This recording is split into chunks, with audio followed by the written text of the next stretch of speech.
कमाने के सपने देखते थे।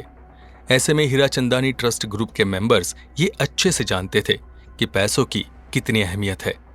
ये 50 करोड़ रुपये जो सिर्फ इवैल्यूएशन असेसमेंट के लिए रखे गए थे, इनका ट्रस्ट से कोई लेना देना नहीं था, बल्कि ये डायरेक्ट बिजनेस ग्रुप के स्टॉक होल्डर्स के अकाउंट से कैंडिडेट के अकाउंट में ट्रांसफर होते थे। इस बात से स्टॉक होल्डर भी काफी सतर्क रहते हैं, क्योंकि अपनी मेहनत की कमाई कोई भी ऐसे ही नहीं दे देता था।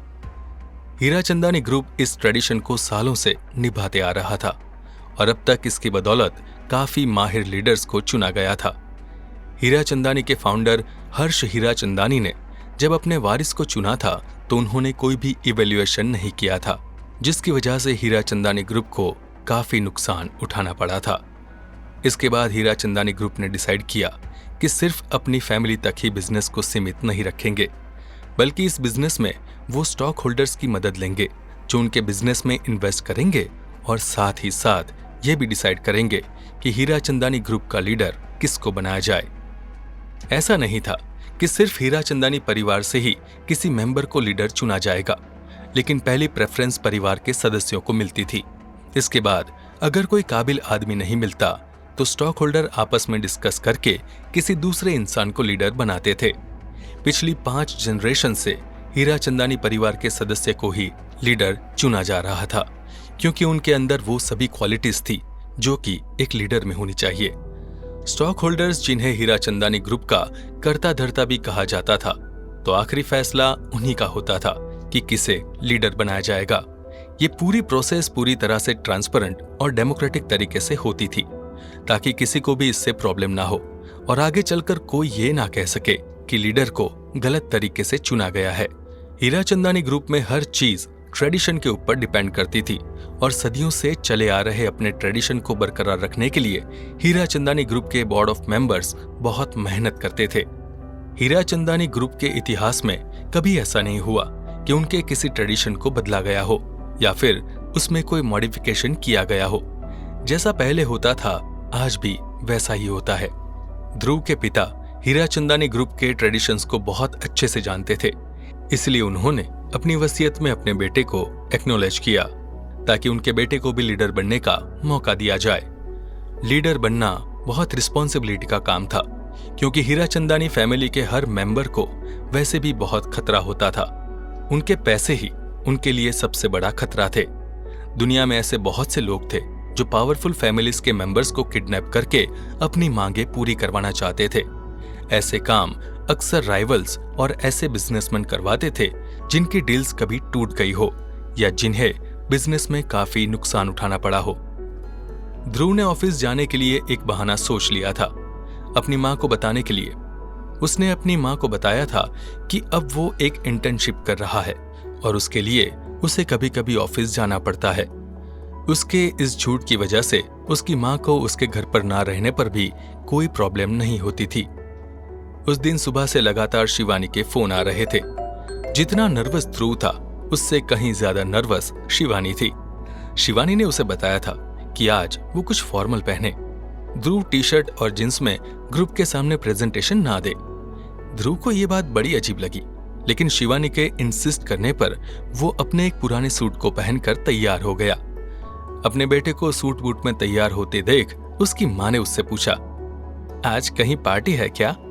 ध्रुव ने कहा, दरअसल आज ऑफिस में एक इवेंट है, इसलिए उन्होंने बोला है कि कुछ डिसेंट पहन कर आओ, तो मैंने सोचा कि ये सूट किस दिन काम आएगा। ध्रुव की मां ने उसके कॉलर को ठीक करते हुए कहा, बहुत स्मार्ट दिख रहे हो, मुझे बहुत अच्छा लगा कि तुम अभी से अपने करियर को लेकर इतने सीरियस हो।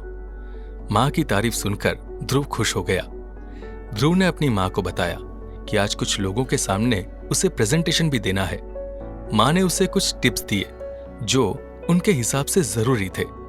सुबह का नाश्ता करने के बाद ध्रुव ने अपनी मां के पैर छुए और उनके आशीर्वाद लिए। तो ध्रुव की मां ने कहा, मैं जानती हूं तुम नर्वस हो, लेकिन घबराने की बात नहीं है। बचपन से तुम बहुत बड़बोले थे, इसलिए आज भी तुम अच्छा ही बोलोगे। अपनी मां से आशीर्वाद लेने के बाद ध्रुव ड्रॉप पॉइंट पर एस्कॉर्ट टीम का वेट करने लगा। थोड़ी देर में एस्कॉर्ट टीम उसे लेने आ गई। आज ध्रुव के साथ शिवानी भी थी। उसने एक प्रोफेशनल सूट पहना हुआ था। ध्रुव के गाड़ी में बैठते ही शिवानी ने उसे एक पेपर देते हुए कहा, मैंने इसमें प्रेजेंटेशन के कुछ पॉइंट्स लिखे हैं, इन्हें अच्छे से मेमोराइज कर लो, वहां पर हम कुछ भी भूलते हैं तो ठीक नहीं रहेगा। ध्रुव ने कहा, क्या आपको यह लगता है कि मैंने अपनी प्रेजेंटेशन ठीक तरह से याद नहीं की? शिवानी ने कहा, ऐसा नहीं है, लेकिन फिर भी ये पहली बार होगा जब तुम इतने बड़े लोगों के सामने बोलने वाले हो, हमें तैयार तो रहना ही होगा। ध्रुव ने कहा, मैं अपनी तरफ से बेस्ट करने की कोशिश करूंगा, इसलिए आपको परेशान होने की जरूरत नहीं है। शिवानी ने कहा, वो सब ठीक है, लेकिन प्लीज मुझे वहां पर आप कहकर मत बुलाना, मुझे मेरे नाम से ही एड्रेस करना। ध्रुव ने कहा, एक बात बताऊं, चाहे सिचुएशन कैसी भी हो, अगर हम अपने ट्रेडिशन को भूल गए तो हम चाहे कितने भी परफेक्ट हो, हमारे अंदर कोई यूनिकनेस नहीं होगी।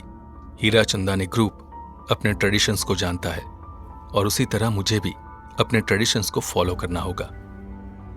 जब मैं इस लायक हो जाऊंगा कि आपको आपके नाम से एड्रेस कर सकूं, तब मैं आपको आपके नाम से बुलाया करूंगा, लेकिन फिलहाल मैं अपने बारे में कोई बात बदलना नहीं चाहता। इन दिनों में शिवानी ने देखा था कि ध्रुव के अंदर कुछ बातें तो अच्छी थी, लेकिन कुछ बातें खराब भी। ध्रुव हर वक्त काम को लेकर सीरियस रहता था, इसीलिए पर्सनल लाइफ और प्रोफेशनल लाइफ को बैलेंस करना थोड़ा चैलेंजिंग हो सकता था। ध्रुव को पब्लिसिटी की आदत नहीं थी, इसीलिए उसे कैमरे के सामने आने में थोड़ी दिक्कत होगी। ये सब बातें इतनी इंपॉर्टेंट नहीं थी जितना ध्रुव की बिजनेस थिंकिंग थी। उसकी बातें सुनकर ऐसा लगता था जैसे वो बिजनेस के बारे में सब कुछ जानता था। अपनी टीम के साथ ध्रुव ने साबित कर दिया था कि वो एक प्रोफेशनल आदमी है और किसी भी टीम को लीड कर सकता है। उसकी टीम में सभी लोग ध्रुव को बहुत सीरियसली लेते थे, सिर्फ इसलिए नहीं क्योंकि वो उन्हें पैसे देता था, बल्कि इसीलिए क्योंकि उन्हें लगता था कि ध्रुव कॉर्पोरेट जगत को बदल कर रख देगा। ध्रुव बिल्कुल भी उन लोगों की तरह नहीं था जिन्हें सिर्फ प्रॉफिट से मतलब था, बल्कि उसके लिए प्रॉफिट का मतलब कंपनी के साथ देश का डेवलपमेंट भी था। ध्रुव ने इस हफ्ते में जो प्रोडक्टिविटी दिखाई थी वो कमाल की थी। अगर उन लोगों के पास फंड्स होते तो वो अपने प्लान को एग्जीक्यूट करना भी शुरू कर चुके होते, लेकिन क्योंकि उन्हें सबसे पहले अपने बिजनेस प्लान को पेश करना था, इसलिए उन्हें थोड़ा इंतजार तो करना ही होगा। अब सब कुछ ध्रुव पर निर्भर करता था, या तो वो सक्सेसफुल होगा या फेल हो जाएगा। थोड़ी देर बाद ध्रुव एक बड़ी सी बिल्डिंग के बाहर खड़ा था जो धूप में चमक रही थी। इस बिल्डिंग का नाम एम्प्रेस टावर रखा गया था और यहाँ पर हीरा चंदानी ग्रुप की company Marksans real estate and corporation का ऑफिस था। भारत की कुछ सबसे बड़ी रियल एस्टेट कंपनी में से एक मार्क्सन रियल एस्टेट कंपनी अपने नाम से जानी जाती थी। एम्प्रेस टावर को भी इसी कंपनी ने बनाया था। ऐसे ही कई सारे प्रोजेक्ट्स बनाने का प्लान हो रहा था और उनकी टोटल नेटवर्थ 5600 करोड़ थी। भारत में अमीरों की गिनती में आने वाले तीसरे इंसान। अवनीश के पास हर जगह काम करने का एक्सपीरियंस था। उन्होंने एक इंटर्न के तौर पर कॉर्पोरेट वर्ल्ड में शुरुआत की थी। एक मामूली से इंटर्न से आज भारत के तीसरे बड़े आदमी बनने तक का उनका स्ट्रगल उन्हें बहुत कुछ सिखा चुका था।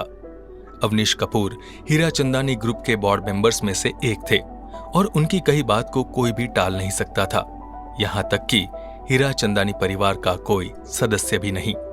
ध्रुव के रास्ते में अवनीश कपूर नाम का पहाड़ खड़ा था, क्योंकि अवनीश को हर चीज परफेक्ट चाहिए होती थी।